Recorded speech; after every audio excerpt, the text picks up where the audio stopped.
ಭೀಮನ ಜೊತೆಗೆ ಅಂದಾಜು ಒಂದು 20 ಜನ ಸುತ್ತಮುತ್ತಲು ಪೊಲೀಸರು ಇರ್ತಾರೆ. ಹಿಂದ್ಗಡೆ ಒಂದು 50 ಕ್ಯಾಮ್ರಾ ಇದೆ ಅವನ ಹಿಂದೆ.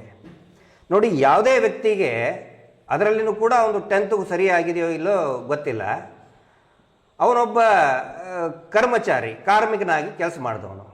ಅವನ ಜೊತೆಗೆ ಒಂದು 15, 20, 30 ಜನ ಪೊಲೀಸರು, ಅದು ಗನ್ಮ್ಯಾನ್ಗಳು ಇದ್ದಾಗ ಗಾಬರಿ ಆಗೋದು ಸಹಜ.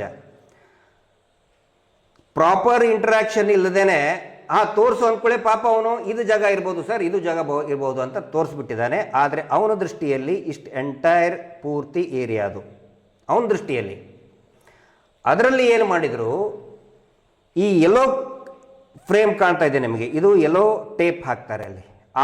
ಅವನ ಅಂದಾಜು ದೃಷ್ಟಿಯಲ್ಲಿ, ಅವನ ಕಣ್ಣಳತೆಯಲ್ಲಿ ಈ ಒಂದು ಏರಿಯಾ ಏನಿದೆ ಅದರಲ್ಲಿ ಒಂದು ಹಳದಿ ಬಣ್ಣದ ಪಟ್ಟಿಯನ್ನು ಹಾಕ್ತಾರೆ.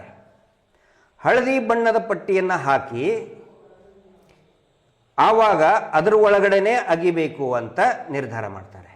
ಇಲ್ಲಿ ನೋಡಿ, ಅವನ ಕಣ್ಣಳತೆಯಲ್ಲಿ ಈ ಯೆಲ್ಲೋ ಪಟ್ಟಿ ಕಾಣ್ತಾ ಇದೆಯಲ್ಲ, ಮಾರ್ಕ್ ಮಾಡಿದ್ದೇನೆ ಇಂಥಲ್ಲಿ ನಾನು. ರೆಡ್ ಕಲರ್ ಅಂತ ಹೇಳಿದರೆ ಇದು ಡೆಡ್ ಬಾಡಿ ಇರಬಹುದಾದಂತಹ ಒಂದು ಸ್ಪಾಟ್. ಅದು ಯೆಲ್ಲೋ ಕಲರ್, ಇದು SIT ಹಾಕಿದಂಥ ಟೇಪ್, ಅಂದರೆ ರೆವಿನ್ಯೂ ಇಲಾಖೆ ಹಾಕಿದಂಥ ಟೇಪ್ ಇದು. ಆನಂತರ ಅಗೆದ ಸ್ಥಳ, ಬ್ರೌನ್ ಕಲರ್ ಇಂಥ ಏನಿದೆ ಕಂದು ಬಣ್ಣದ್ದು, ಅದು ಅಗೆದಂಥ ಸ್ಥಳ. ಆಮೇಲೆ ಗ್ರೀನ್ ಕಲರ್ ಇಂಥ ಏನು ಎಲೆ ಥರ ಮಾಡಿದೆ, ಹುಲ್ಲು ಅಥವಾ ಬಳ್ಳಿ, ಗ್ರೌಂಡ್ ಕೆನೋಪಿ ಅಂತ ಹೇಳ್ತಾರೆ ಅದಕ್ಕೆ. ಆನಂತರ ಇದು ಏನಿದೆ ಫ್ರೇಮ್ ಇದೆ, ವಿ ಗುರುತಿಸಿದಂಥ ಸ್ಥಳ.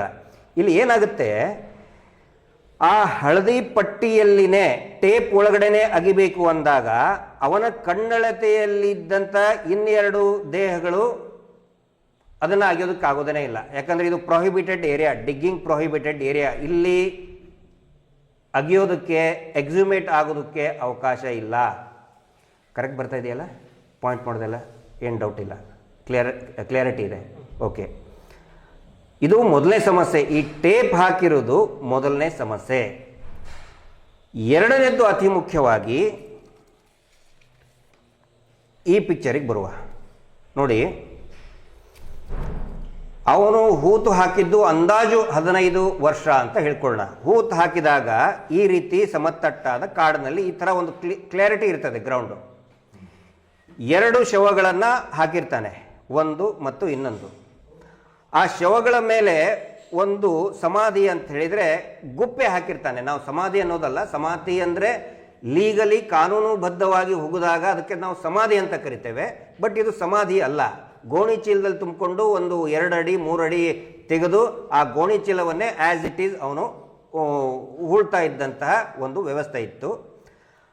ಅದರ ಮೇಲೆ ಒಂದು ಗುಡ್ಡೆ ಮಾಡ್ತಾನೆ, ಮಣ್ಣಿನ ಗುಡ್ಡೆ.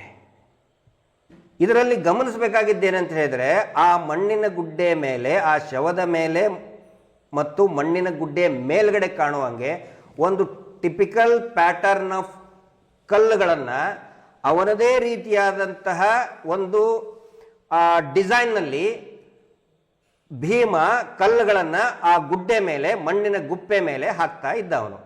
ಈ ಥರ ಇಲ್ಲಿ ನೀವು ಕಲ್ಲನ್ನು ಗಮನಿಸ್ತಿದ್ರೆ ಇದು ಅವನಿಗೆ ಮಾತ್ರ ಗೊತ್ತಾಗುತ್ತೆ.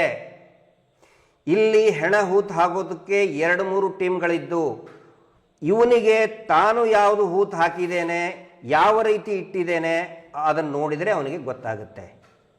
ಇಲ್ಲಿ ಕಲ್ಲಿದೆಯಲ್ಲ, ಆದರೆ 15-20 ವರ್ಷಗಳಾದ ಮೇಲೆ ಅವನು ಬಂದಿದ್ದು. ಆವಾಗ ಏನಾಗಿರುತ್ತೆ, ಆಫ್ಟರ್ ಲಾಂಗ್ 15 ಇಯರ್ಸ್, ಏನು ಮಳೆಯಿಂದ ಇರ್ಬೋದು ಅಥವಾ ಗುಡ್ಡಗಾಡಿನಲ್ಲಿರುವ ಲ್ಯಾಂಡ್ ಸ್ಲೈಡ್ ಇರ್ಬೋದು, ಇದ್ರದ್ದು ಗ್ರೌಂಡ್ ಲೆವೆಲ್ಲು ಚೇಂಜಸ್ ಆಗುತ್ತೆ. ಸ್ವಲ್ಪ ಅದು ವಾಲಿರ್ತದೆ, ಮಳೆ ಬಂದು ಕುಸಿದಿರ್ತದೆ.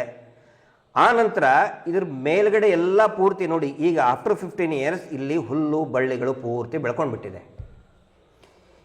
ಇದು ಬಹಳ ದೊಡ್ಡ ಸಮಸ್ಯೆಯನ್ನು ಮಾಡ್ತಾ ಇತ್ತು. ಯಾಕಂತ ಹೇಳಿದ್ರೆ, ಭೀಮ ಗುರುತಿಸ್ತಾ ಇದ್ದಿದ್ದು ತಾನು ಹಾಕಿದ ಗುಪ್ಪೆಗಳು ಮತ್ತು ಅದರ ಮಣ್ಣಿನ ಗುಡ್ಡೆಗಳು, ಆ ಹೆಣದ ಮೇಲೆ ಹಾಕಿದ ಮಣ್ಣಿನ ಗುಡ್ಡೆಗಳು ಮತ್ತು ಅದರ ಮೇಲಿನ ಕಲ್ಲುಗಳು.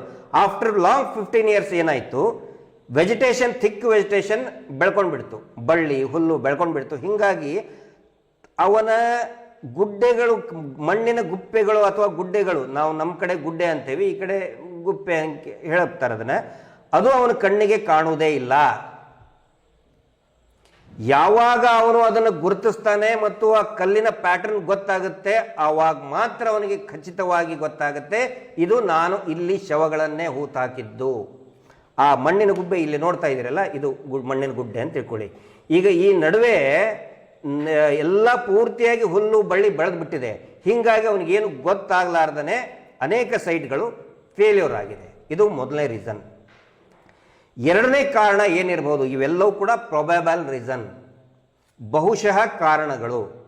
ಎರಡನೇ ಕಾರಣ ಏನು ಅಂತ ಹೇಳಿದರೆ, ಇಲ್ಲಿ ಇದು ಸೆಕೆಂಡ್ ರೀಸನ್ ನೋಡಿ. ಆ ಭಾಗ ಏನಿದೆ, ಗುಡ್ಡಗಾಡು, ಕಾಡು, ಗುಡ್ಡಗಾಡು ಮತ್ತು ನದಿ ಪಾತ್ರದಲ್ಲಿರುವಂತಹ ಪ್ರದೇಶ.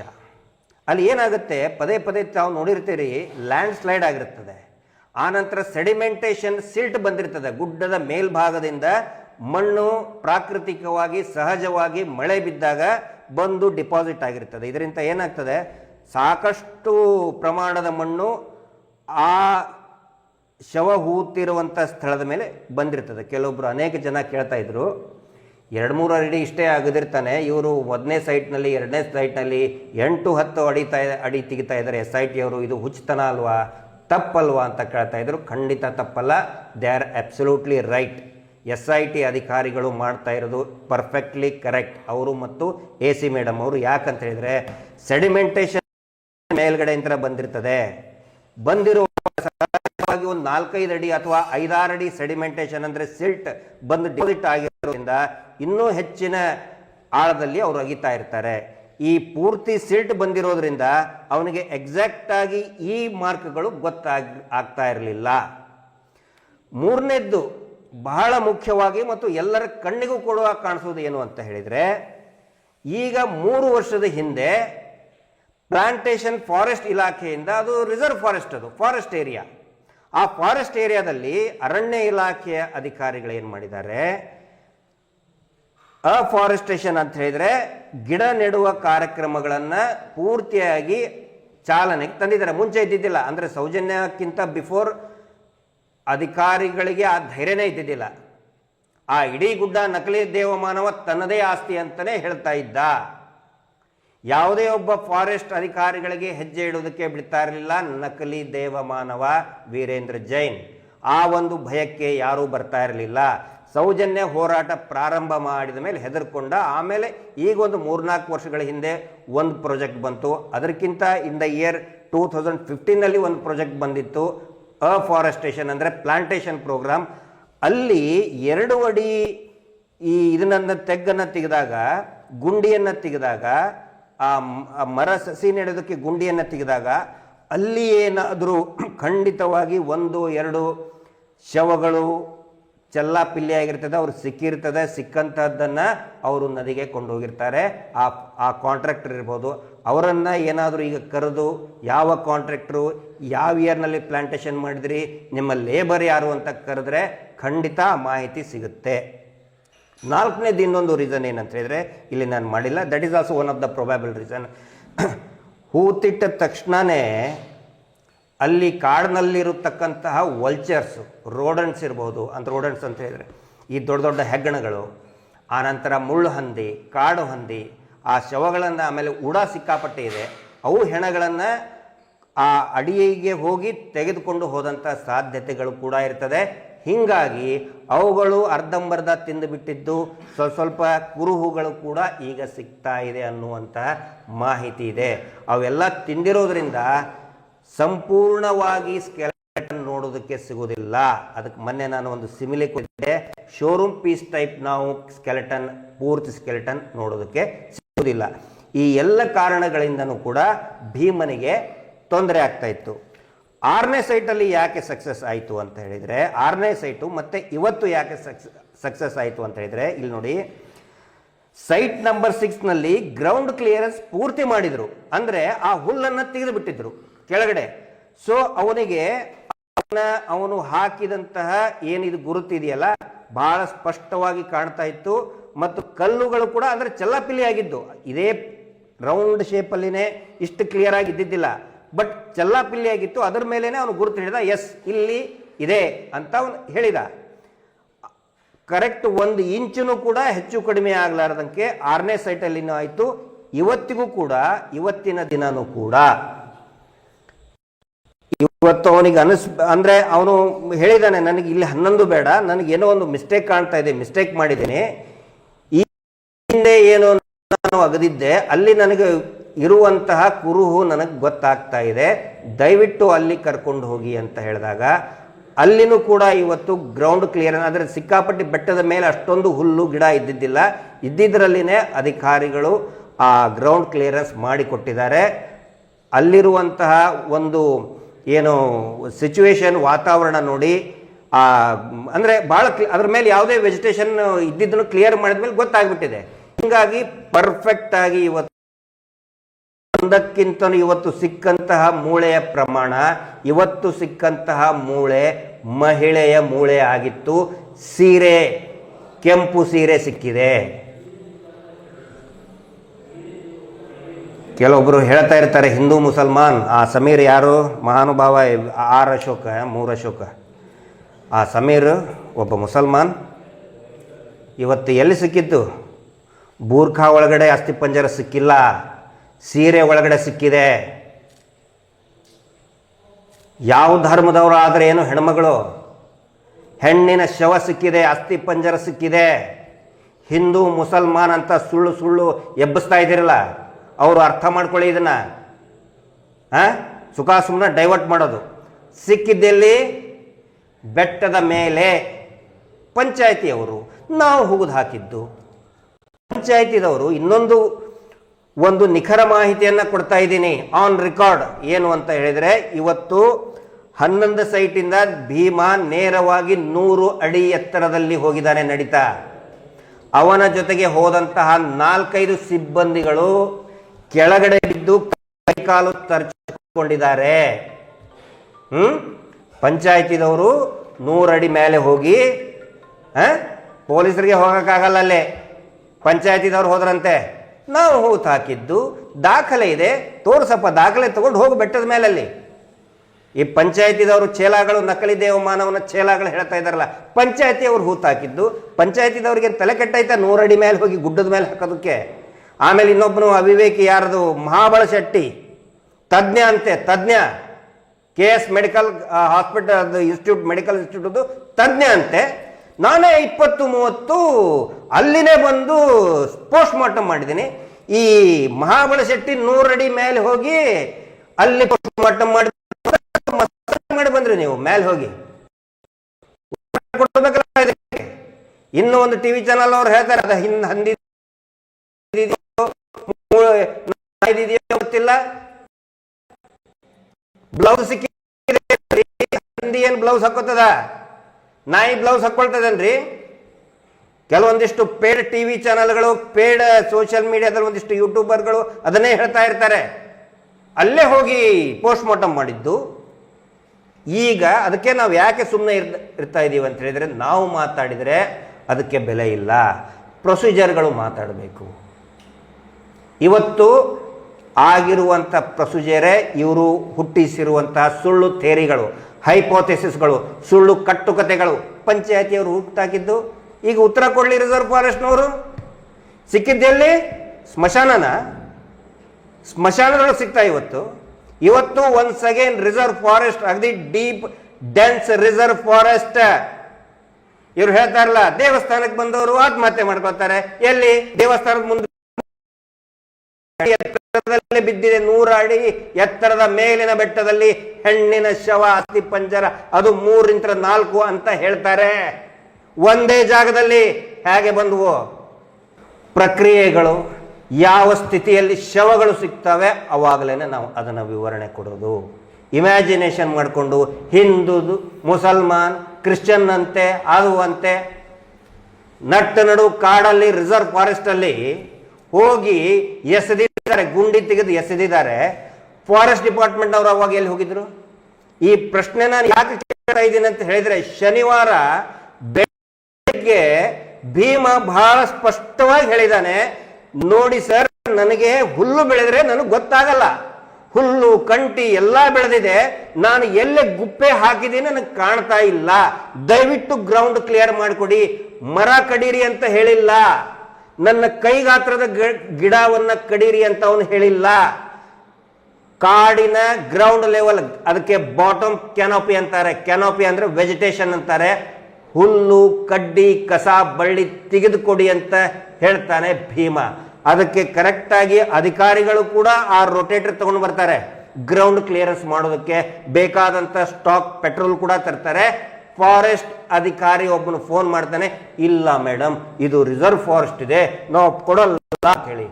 ಯಾಕೆ?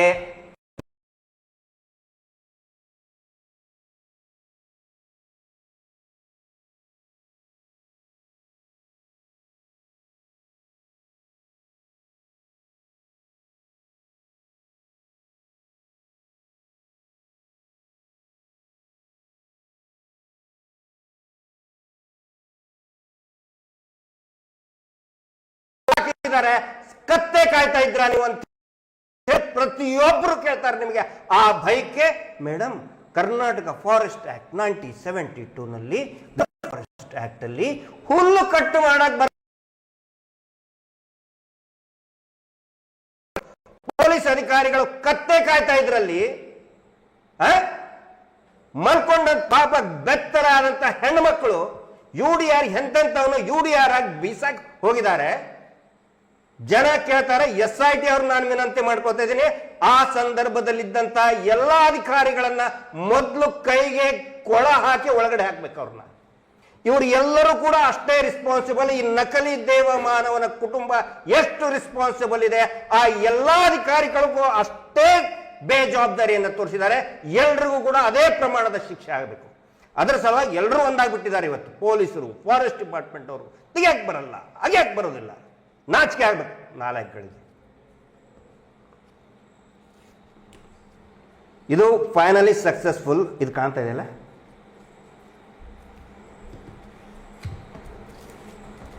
ಈ ರೀತಿ ಇದ್ದಂತಹ ಪರಿಸ್ಥಿತಿ ಇವತ್ತೂ ಕೂಡ ತುಂಬಾ ಒಳ್ಳೆ ಕೆಲಸ ಮಾಡಿದ್ದಾರೆ ಫ್ರೀಯಾಗಿ. ನೋಡಿ, ನಮ್ಮ ಆಗ್ರಹನೂ ಕೂಡ ಅದೇ ಇತ್ತು. ಭೀಮ ನಿಜ ಹೇಳ್ತಾ ಇದ್ದಾನ, ಸುಳ್ಳು ಹೇಳ್ತಾ ಇದ್ದಾನ, 6ನೇ ಪಾಯಿಂಟಲ್ಲಿ ಅವನದೇ ತೋರಿಸಿದಂಥ ಜಾಗೆಯಲ್ಲಿ ಉತ್ಖನ ಆಗಿರೋದ್ರಿಂದ ಸಂಶಯ ಬೇಡ. ಆದರೆ ಏನೇ ಆದರೂ ಕೂಡ ಇಟ್ಸ್ ಅ ಹ್ಯೂಮನ್ ಎರರ್ ಅಂತ ಹೇಳಿದರೆ ಅವನು ಒಬ್ಬ ಮನುಷ್ಯ. ಮಷಿನ್ನೋ, ರೋಬೋನೋ ಅಥವಾ ಚಿಪ್ ಅಲ್ಲ. ಈ ಕಂಪ್ಯೂಟರು, ಮೊಬೈಲ್ನಲ್ಲಿರುವಂಥ ಚಿಪ್ ಅಲ್ಲ. 10 ವರ್ಷ ಆದರೂ 100 ವರ್ಷ ಆದರೂ ಕೂಡ ಚಿಪ್ ಕನೆಕ್ಟ್ ಮಾಡಿಕೊಳ್ಳೆ ನೆನಪಿಗೆ ಬರೋದಕ್ಕೆ ಹ್ಯೂಮನ್ ಎರರ್ ಇದ್ದೇ ಇರುತ್ತೆ. ಇವತ್ತಿಗೂ ಕೂಡ ಅದು ಸಾಬೀತಾಗಿದೆ. ಅವನು ಕೊಟ್ಟಂತ ಹೇಳಿಕೆ, ನ್ಯಾಯಾಲಯದಲ್ಲಿ ಕೊಟ್ಟಂತ 164 ಸ್ಟೇಟ್ಮೆಂಟ್, ಪೊಲೀಸರ ಎದುರುಗಡೆ 2 ಸಾರಿ ಕೊಟ್ಟಂತ 161 ಸ್ಟೇಟ್ಮೆಂಟ್ ಕರೆಕ್ಟ್ ಆಗಿದೆ. ಅದಕ್ಕಾಗಿ ಒಂದು ಪ್ರಾಪರ್ ಕೋಆರ್ಡಿನೇಷನ್ ಅಂತ ಆಗಲಿ, ಇಲ್ಲಿ ಇವನು ಸರಿ ತಪ್ಪು ಅಂತಲ್ಲ, ಒಂದು ಪ್ರಾಪರ್ ಕೋಆರ್ಡಿನೇಷನ್ ಆಗಬೇಕನ್ನೋದು ನಮ್ಮ ಆಶಯ. ಇದಕ್ಕೆ ಸೊಲ್ಯೂಷನ್ಸ್ ಏನೇನು ಅಂತ ಹೇಳಿದರೆ ನಾವು ವಿನಂತಿ ಮಾಡ್ಕೊಳ್ಳೋದು, ದಯವಿಟ್ಟು ಆದಷ್ಟು ಬೇಗ GPR ಗ್ರೌಂಡ್ ಪೆನೆಟ್ರೇಟಿಂಗ್ ರೆಡಾರ್ ಸಿಸ್ಟಮನ್ನು ಆದಷ್ಟು ಬೇಗ ತನ್ನಿ. ಅದು ಏನಾದರೂ ಬಂದರೆ ಆ ಬಂಗ್ಲೆಗುಡ್ಡೆನಲ್ಲಿನೇ ಒಂದು 200 ಅನಾಥ ಶವಗಳು ಸಿಗುತ್ತೆ ಅನ್ನುವಂಥ ಮಾಹಿತಿ ಸ್ಥಳೀಯರೇ ಹೇಳ್ತಾರೆ. ಅನೇಕವು ಹೆಣ್ಣು ಮಕ್ಕಳದ್ದೇ ಇದೆ ಅಂತ ಹೇಳ್ತಾರೆ. ದಯವಿಟ್ಟು GPR ಸಿಸ್ಟಮನ್ನು ಆದಷ್ಟು ಬೇಗ ಸರ್ಕಾರ ಕೊಡಬೇಕು. ಗ್ರೌಂಡ್ ಕ್ಲಿಯರೆನ್ಸ್ ಮಾಡಬೇಕು. ಈಗ GPR ತಂದರೂ ಕೂಡ ಗ್ರೌಂಡ್ ಕ್ಲಿಯರೆನ್ಸ್ ಮಾಡಬೇಕು. ಮತ್ತು ಅರಣ್ಯ ಇಲಾಖೆಗಳಿಗೆ ಹದ್ದು ಬಸ್ನಲ್ಲಿ ಇರುವಂಗೆ ಹೇಳಬೇಕು. ಅವರು ಜಾಸ್ತಿ ಬಾಲ ಬಿಚ್ಚಬಾರ್ದು. ಯಾಕಂತ ಹೇಳಿದ್ರೆ ನಾಳೆ ಅವರದೇ ಅಧಿಕಾರಿಗಳು ಸಿಕ್ಕಿ ಬೀಳ್ತಾರೆ. ಜನಾರ್ದನ್ ರೆಡ್ಡಿ ಕೇಸಲ್ಲಿ ಕೂಡ ಅದೇ ಆಗಿತ್ತು. ಜನಾರ್ದನ್ ರೆಡ್ಡಿ ಒಬ್ಬನೇ ಜೈಲಿಗೆ ಹೋಗಲಿಲ್ಲ, ಅವನ ಜೊತೆಗೆ ಮೈನಿಂಗ್ ಅಧಿಕಾರಿಗಳು ಹೋದರು, ಫಾರೆಸ್ಟ್ ಇಲಾಖೆ ಅಧಿಕಾರಿಗಳು ಹೋದರು, RTO ಡಿಪಾರ್ಟ್ಮೆಂಟ್ ಅಧಿಕಾರಿಗಳು ಹೋದರು, ಪೊಲೀಸ್ ಇಲಾಖೆ ಸಹಕಾರ ಕೊಟ್ಟಂತ ಪೊಲೀಸ್ ಇಲಾಖೆ ಅಧಿಕಾರಿಗಳು ಹೋದರು. ಈಗ ಈ ಎಲ್ಲ ಅಧಿಕಾರಿಗಳಿಗೂ ಕೂಡ ಭಯ ಶುರು ಆಗಿದೆ.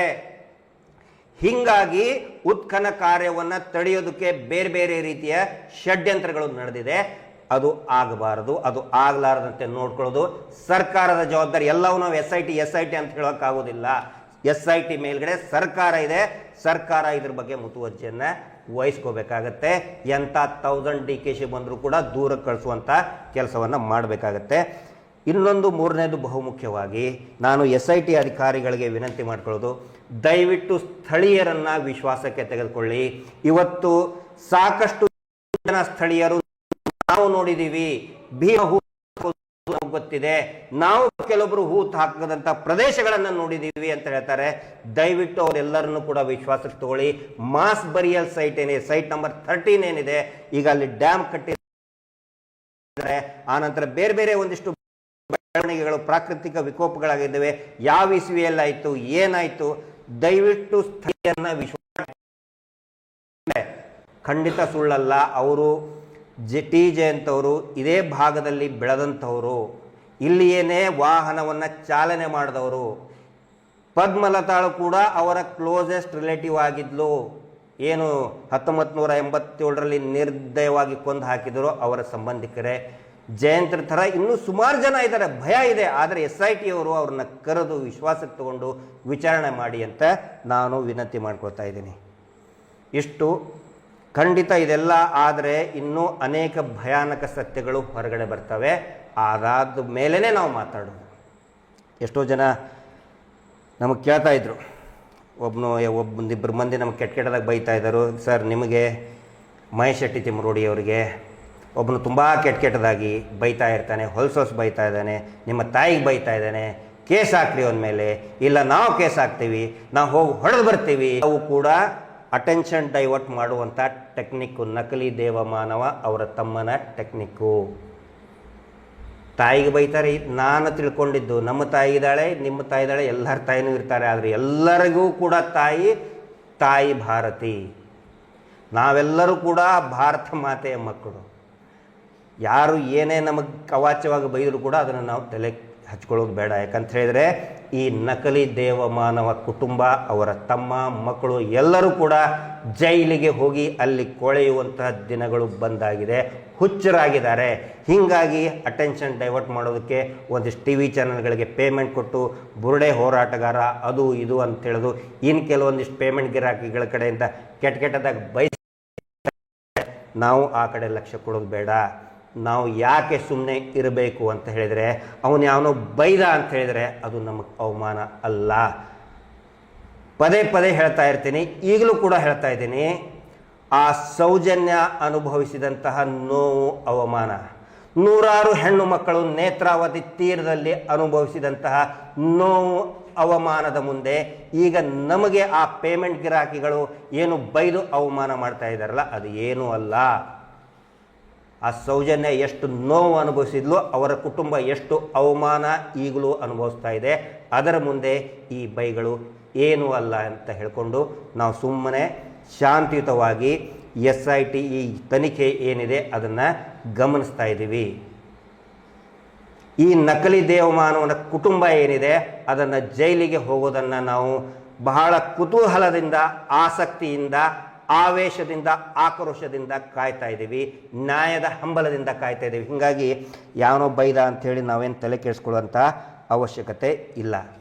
ಏನಾದರೂ ಡೌಟ್ಸ್ ಇದೆಯಾ? ಏನಾದರೂ ಡೌಟ್ಸ್ ಇದ್ದರೆ ಬರ್ಕೊಡಿ.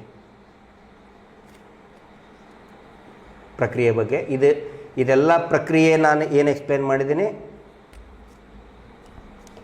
ಹಾಂ, ನೋಡಿ, ಇದರಲ್ಲಿ ಕೆಲವೊಬ್ಬರು ಭೀಮನ ಹೆಸರೇ ಹೇಳಿಬಿಟ್ರು, ಒರಿಜಿನಲ್ ಹೆಸರು ಹೇಳಿಬಿಟ್ರು. As per witness protection act ಪ್ರಕಾರ ರಿವೀಲ್ ಮಾಡುವಂಗಿಲ್ಲ. ಆದರೂ ಕೂಡ ಈ ಕೆಲವೊಬ್ಬರು ಅವನ ಹೆಸರು, ಅವನ ಊರು ಕೇರಿ, ಅಷ್ಟೇ ಅಲ್ಲ, ಭೀಮಾ ಸುಳ್ಳ, ಭೀಮಾ ಕಳ್ಳ, ಇವೆಲ್ಲವುಗಳು ಕೂಡ ಯಾಕಂತ ಹೇಳಿದರೆ ಅವನು ಡಿಸ್ಟರ್ಬ್ ಆಗಲಿ ಅಂತ ಮಾಡ್ತಾ ಇಡುವಂತಹ ಕುತಂತ್ರಗಾರಿಕೆ. ಆದರೂ ಸರಿಯಾಗಿ ಗೊತ್ತಾಗ್ತಿರಲಿಲ್ಲ. ಅದು ಇವತ್ತು 11ನೇ ಪಾಯಿಂಟ್ ಇದ್ರೂ ಕೂಡ ಅದನ್ನು ಬೇಡ ಅಂಥೇಳಿ ಹಿಂದೆ ಎಲ್ಲಿ ಫೇಲ್ಯೂರ್ ಆಗಿದ್ದ ಸೈಟಿಗೆ ಹೋಗೇ ತೆಗೆದಿದ್ದಾನೆ. ಯಾಕಂತ ಹೇಳಿದ್ರೆ ಮಂಜುನಾಥ್ ಗೌಡ ಅನ್ನುವಂಥ ಒಬ್ಬ ಕುತಂತ್ರ ಮಾಡುವಂಥ ಅಧಿಕಾರಿ ಹೆದರಿಸಿರೋದ್ರಿಂದ ಅದು ಸಾಧ್ಯ ಆಗಿದ್ದಿಲ್ಲ. ಅವ್ರ ಮೇಲೆಲ್ಲ ಕ್ರಮ ಕೈಗೊಳ್ಬೇಕಲ್ಲ. ಭೀಮನ ಹೆಸರು ಕೊಟ್ಟು ವೈಲೇಷನ್ ಆಫ್ ವಿಟ್ನೆಸ್ ಪ್ರೊಟೆಕ್ಷನ್. ನೋಡಿ, ಇದು ನಾವು ಅದನ್ನು ಕಾಯ್ತಾ ಇದ್ದೀವಿ. 30 ಜನರ ವಿಚಾರಣೆ ಯಾವಾಗ ಶುರು ಆಗುತ್ತೆ, ಆದಷ್ಟು ಬೇಗ ಶುರು ಆಗಬಹುದು ಅಂದ್ಕೊಂಡಿದ್ದೀನಿ. ಇನ್ನೂ ಸಾಕಷ್ಟು ಶವಗಳು ಹೊರಗಡೆ ಬರಲಿಕ್ಕಿದೆ. ಮಾಸ್ ಬರಿಯಲ್ ಸೈಟ್ ಓಪನ್ ಮಾಡಿದರೆ ಒಂದೊಂದರಲ್ಲಿ ಬಹುಶಃ 20, 30, 50, 100 ಶವಗಳು, ಅದರಲ್ಲಿ ಹೆಣ್ಣು ಮಕ್ಕಳ ಶವಗಳು. ಒಬ್ಬೊಬ್ಬನು ಹೇಳ್ತಾ ಇದ್ದ, ಇವತ್ತು ಬಂದಿದ್ದ ಸರ್, ಬಸರಿ ಹೆಂಗಸನ್ನು ಬಿಟ್ಟಿಲ್ಲ, ಅದನ್ನು ಕೂಡ ಹೂತು ಹಾಕಿದ್ದಾರೆ ಅಂತ ಹೇಳ್ತಾ ಇದ್ದಾರೆ. ಭಯಾನಕ ಇದೆ ಚಿತ್ರ. ಈ ಏನು ಬಿಟ್ಟು ಇದನ್ನು ತಗೊಂಡು ಬಂದು ದುಡ್ಡು ತಿಂದು ಕೇವಲವಾಗಿ ಮಾತಾಡ್ತಾ ಇದ್ದಲ್ಲ, ಬುರುಡೆ ಹೋರಾಟಗಾರ, ಬುರುಡೆ ಹೋರಾಟ ಅಂತ. ಅವರಿಗೆ ಇದರ ಭೀಕರತೆ ಗೊತ್ತಿಲ್ಲ. ಇಂಟರ್ನ್ಯಾಷನಲ್ ಮೀಡಿಯಾದವರು ಎಷ್ಟೊಂದು ಸೀರಿಯಸ್ ತಗೊಂಡಿದ್ದಾರೆ, ನ್ಯಾಷನಲ್ ಮೀಡಿಯಾದವರು ಸೀರಿಯಸ್ ಆಗಿ ತಗೊಂಡಿದ್ದಾರೆ. ಗಂಭೀರ ಪ್ರಕರಣ. ಇವ್ರಿಗೆ ಬರೀ ಎಂಜಲು ಎಲುಬು ತಿನ್ನೋರಿಗೆ ಏನೂ ಗೊತ್ತಿಲ್ಲ, ಬರೀ ದುಡ್ಡು ತಿನ್ನೋದು, ಬೊಗಳೆ ಬಿಡೋದು ಇಷ್ಟೇ ಮಾಡ್ತಾ ಇದ್ದಾರೆ. ಅದ್ರ ಬಗ್ಗೆ ಜಾಸ್ತಿ ನಾವು ತಲೆ ಕೆಡಿಸ್ಕೊಳ್ಳುವಂಥ ಅವಶ್ಯಕತೆ ಇಲ್ಲ. ಈ 30 ಜನರು ಇಷ್ಟೇ ಅಲ್ಲ, 30 ಜನರ ವಿಚಾರಣೆ ಅಲ್ಲ. ನನ್ನ ಪ್ರಕಾರ ಫಾರೆಸ್ಟ್ ಇಲಾಖೆ ಅಧಿಕಾರಿಗಳು, ಪೊಲೀಸ್ ಇಲಾಖೆ ಅಧಿಕಾರಿಗಳು ಎಲ್ಲ ಸೇರಿದರೆ 100ಕ್ಕಿಂತ ಹೆಚ್ಚು ಜನ. ಅವನೇನು ಪಂಚಾಯತಿಯಲ್ಲಿ ಕುಂತು ಮಾತಾಡ್ತಾ ಇದ್ದಾನೆ ಮುಂಚೆ ಬೊಗಳೆ ಬಿಟ್ಟ, ಅವರನ್ನು ಕೂಡ ಜೈಲಿಗೆ ಕಳಿಸಬೇಕು. ಬರೀ 30 ಅಲ್ಲ, 100ಕ್ಕಿಂತ ಹೆಚ್ಚು ಜನರನ್ನು ಜೈಲಿಗೆ ಕಳಿಸುವಂಥ ವ್ಯವಸ್ಥೆ ಆಗ್ತಾ ಇದೆ. ಯಾರು ಕೂಡ ತಲೆ ಕೆಡಿಸ್ಕೊಳ್ಳೋಕೆ ಹೋಗಬೇಡಿ. SIT ಮೇಲೆ ನಂಬಿಕೆ ಇದೆ. ನೆಕ್ಸ್ಟ್ ಏನಾದ್ರು ಕ್ವಶನ್ ಇದೆ? ಅಲ್ಲ, ಅದು ಬೇಡ. ನಾವು ಯಾರಿಗೂ ಏನನ್ನಲ್ಲ. ಆಯಿತು. ಈಗ ಕೊನೆಯದಾಗಿ ನನಗೆ ಇರುವಂಥ ಅಲ್ಪ ಸ್ವಲ್ಪ ಮಾಹಿತಿಯ ಪ್ರಕಾರ ಭೀಮಾ ಇಲ್ಲಿ ಬಂದು 1 ತಿಂಗಳಾಗಿದೆ ಅಂತೆ. ಎಲ್ಲಿದ್ದಾನೋ ನನಗೂ ಅಷ್ಟೊಂದು ಇದನ್ನಿಲ್ಲ. ಆದರೆ ಅಲ್ಪ ಸ್ವಲ್ಪ ಮಾಹಿತಿಯ ಪ್ರಕಾರ ಇವತ್ತು ಮೊದಲನೇ ದಿನ ಬೆಳಗ್ಗೆ 5 ಗಂಟೆಗೆ ಎದ್ದು ತಣ್ಣೀರಲ್ಲಿ ಸ್ನಾನ ಮಾಡಿ ಪಾಂಗಳದಲ್ಲಿರುವ ಸೌಜನ್ಯಾಳ ಮನೆಗೆ ಭೇಟಿ ಕೊಟ್ಟು ಸೌಜನ್ಯಾಳ ಪ್ರತಿಮೆ, ಯಾವ ಜಾಗೆಯಲ್ಲಿ ಸೌಜನ್ಯಾಳ ಅಂತ್ಯಕ್ರಿಯೆ ಆಗಿತ್ತು ಆ ಜಾಗೆಯಲ್ಲಿ ಸೌಜನ್ಯಾಳ ಪ್ರತಿಮೆಯನ್ನು ಮಹೇಶ್ ಶೆಟ್ಟಿ ತಿಮ್ಮರೋಡಿಯವರು ನೆರವೇರಿಸಿದ್ದಾರೆ. ಇವತ್ತು ಭೀಮಾ ಮೊದಲನೇ ಬಾರಿಗೆ ಆ ಪ್ರತಿಮೆಗೆ ಕೈ ಮುಗಿದು ಅಲ್ಲಿ ಒಂದು ದೀಪ ಹಚ್ಚಿ ಕರ್ಪೂರ ಬೆಳಗಿ ಉದ್ದಿನ ಕಡ್ಡಿ ಬೆಳಗಿ ನನಗೆ ಶಕ್ತಿ ಕೊಡುವಂತ ಕೇಳಿ ಬಂದಿದ್ದಾನೆ. ಅದಾದ ನಂತರ ಚಾಮುಂಡೇಶ್ವರಿಯ ಸನ್ನಿಧಿಗೆ ಹೋಗಿ ಅಲ್ಲೇನೂ ಕೂಡ ನಮಸ್ಕಾರ ಹಾಕಿ ಪ್ರದಕ್ಷಿಣೆ ಹಾಕಿ ನೀನೇ ಸರ್ವಸ್ವ ಅಂತ ಹೇಳಿ ಬೇಡ್ಕೊಂಡು ಬಂದ ಮೇಲೆ ಮಂಗಳವಾರ ಶುಭ ದಿನ ಅಲ್ಲಿಂದ ನೇರವಾಗಿ ಬೆಳ್ತಂಗಡಿ ಕ್ಯಾಂಪಿಗೆ ಹೋಗಿ ಬೇಡ ನನಗೆ 11 ಬೇಡ ನೋಡಿ ಅವನಿಗೆ ನೆನಪು ಬಂದಿದೆ ತಾನು ತಪ್ಪು ಮಾಡಿದ್ದು. ನೇರವಾಗಿ ಅಲ್ಲಿ ಹೋಗಿ ತೆಗೆದಾಗ ಅಸ್ಥಿ ಪಂಜರ ಸಿಕ್ಕಿದೆ. ಅದಕ್ಕೆ ಹೇಳೋದು ಇದು ಸೌಜನ್ಯ ಶಕ್ತಿ.